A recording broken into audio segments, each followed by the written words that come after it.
what's up? It's Dave here, aka the PDX Guitar Freak. I almost hit the ball of duty. That's my new second channel.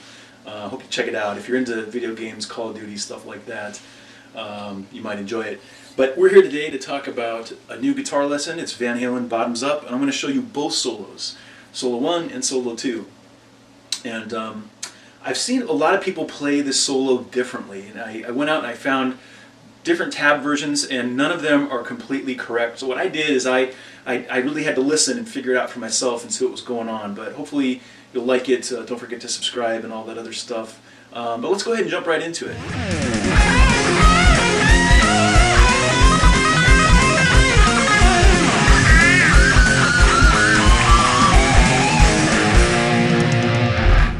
So for Solo 1, Section 1, you've got it starts off with a very blues-based lick. And I think the most important thing to point out there is the last bend, blended bend. And that's kind of a tricky thing, and I've seen people do it a lot of ways. Some people go like this. Or it's wrong. It's wrong. It's wrong. It's wrong. This is a very classic blues rock type of lick that Eddie probably picked up from Eric Clapton. And what you do is you're going to bend up at the 17th fret of the E string, and on the way up of that bend, you're catching the B string. It's kind of a dead catch. You're not going to hear the B string yet. At the top of that bend, you've got both strings now, you're going to hit the B string and quickly silence the E string. I touch it with this finger, like this. See this finger come into action? It stops the E string as soon as I hit the B string. And you're still going to be holding both strings. You bring the motion back down and back up, wide vibrato. Let's try this slowly.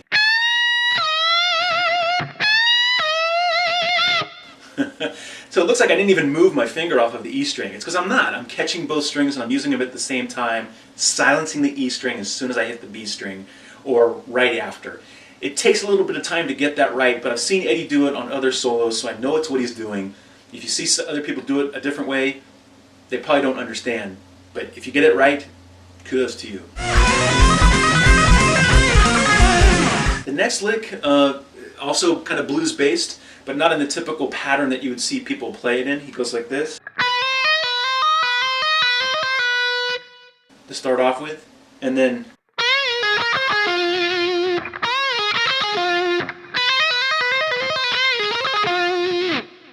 it should be pretty straightforward.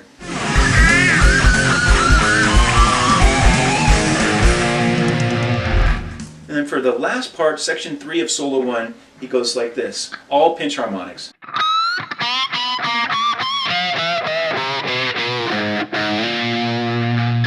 And the only advice I have there is as soon as you get to the 3rd fret of the G string, you're doing these micro bends, kind of like almost like a quarter step.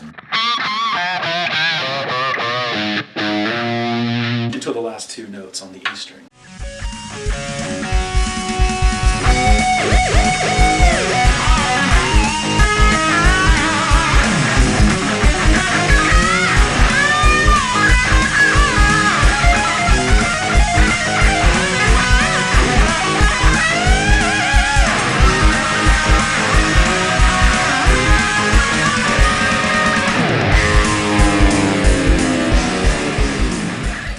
Now we move on to Solo 2, which is a little bit trickier because there's some fast passages in this one.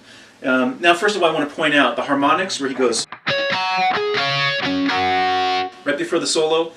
Technically not part of the solo, but if you want to learn how to play it, it's basically 5th fret. First you hit the D string and then the G and the B at the same time. Then you do the same thing at the 7th fret and then the 12th fret. Pretty straightforward. Again, not part of the solo technically, but you probably want to know it anyway. All right, then we go into this section here.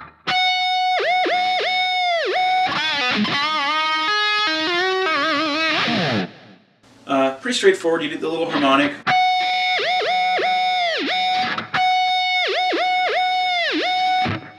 And then a kind of a blues-based thing with some finger taps.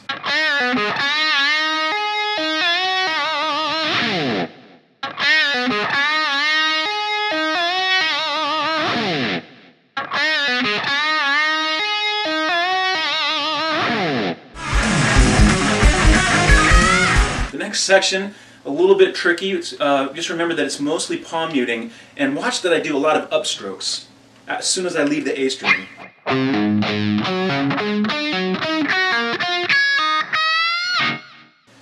Again, after that A string, it's pretty much all upstrokes, and I'm palm muting everything. The fingering that I use might be kind of weird to you. Figure out what fingering works best for you. That's kind of a weird section. Here it is again slowly. And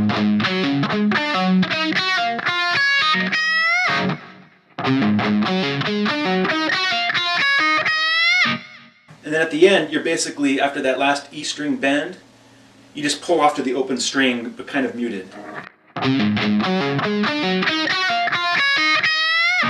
And that last little is intentional.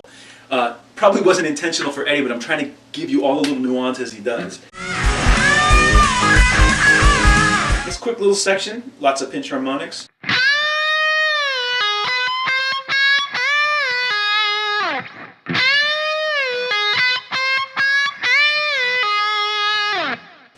Very blues based. Eddie does that kind of thing a lot. That's his roots. Now the next part, this is a very Eddie type of lick, wide stretch, a little bit dissonant sounding, but what he does is he goes like this. Notice in some sections it speeds up a little bit.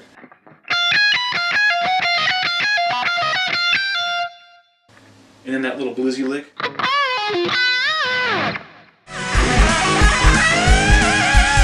This next section has a big ass bend. One of the biggest ass bends I've ever seen in a song. It's a 2.5 step bend. It's huge. I think I saw a 3-step bend in a tab one time. It might have been Buddy Guy. I'm not sure. But that was pretty wild.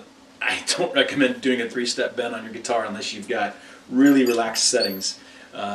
Because you can break a string. You can break a string doing a 2.5 string bend. But anyway, there's a little silent slide up to the 3rd fret of the 15th fret of the A string. It's kind of like one of those unintentional things, and then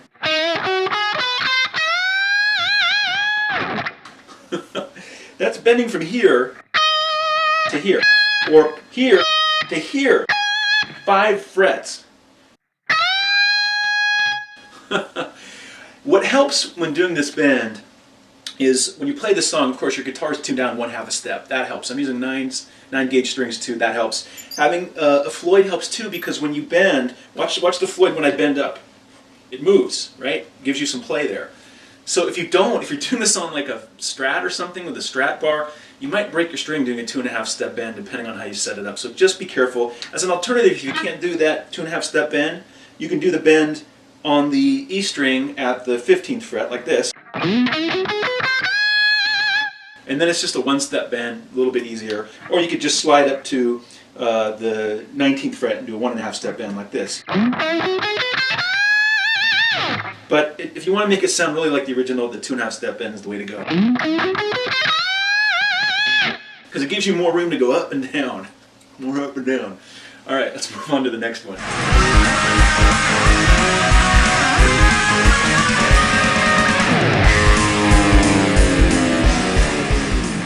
The next section, another bluesy type passage.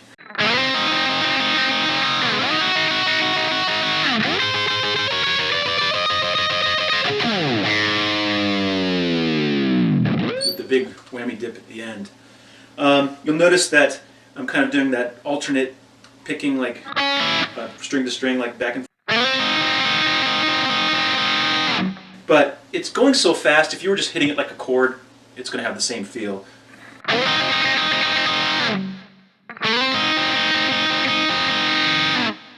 Pretty straightforward.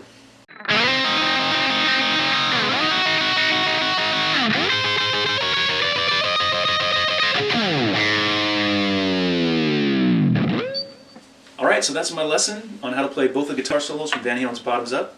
Hope you enjoyed it. If you did, don't forget to favorite, comment, like, subscribe, share with others, all that stuff. And don't forget to check out Ball of Duty while you're at it. And until next time, rock on.